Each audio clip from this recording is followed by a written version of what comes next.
বলেন নম সহস্র রম্মা তৌরণ চক্র বিশুল মাতা বেষ্টিত মেঘল অষ্টোত্তর শত দীপমালা সহিত ইষ্টকাদিময় ভেষ্মায় নম।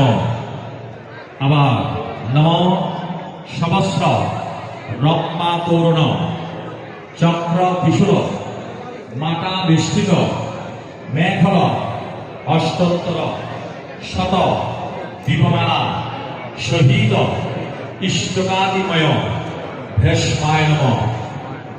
নম সহস্র রম্মা তৌরণ চক্র বিশুল মাতা বেষ্টিত মেঘল অষ্টোত্তর শত দীপমালা সহিত ইষ্টকাদিময় ভেষ্মায় নম।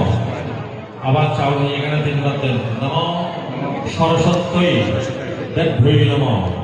নম সরস্বত্যই দেবভৈ নম। নম সরস্বত্যই দেবভৈ নম। নম এতে গন্ধপুষ্পে এতৎ অদীপকে নম শ্রী বর্ণী নম।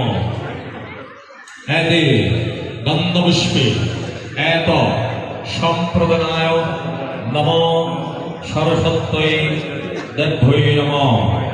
জলধরেন নম হরে পুণ্ডরীকাক্ষ পুনাত নম হরে।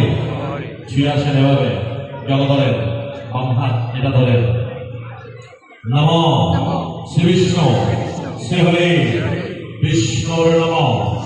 অর্ধ বৈশাখী মাসে শুক্লের পক্ষে চতুর্থায়াম পিত কাশ্যপ আপনারা বলবেন না গোত্র শ্রী অদুলচন্দ্র দেব দাস বর্ষ সহস্র দশগুণ কাল অবশ্চিন্ন সর্বলোক মোহিতত্ব কাম ইমং সহস্র রম্মা তৌরণ চক্র বিশুল মাতা বেষ্টিত মেঘল অষ্টোত্তর শত দীপমালা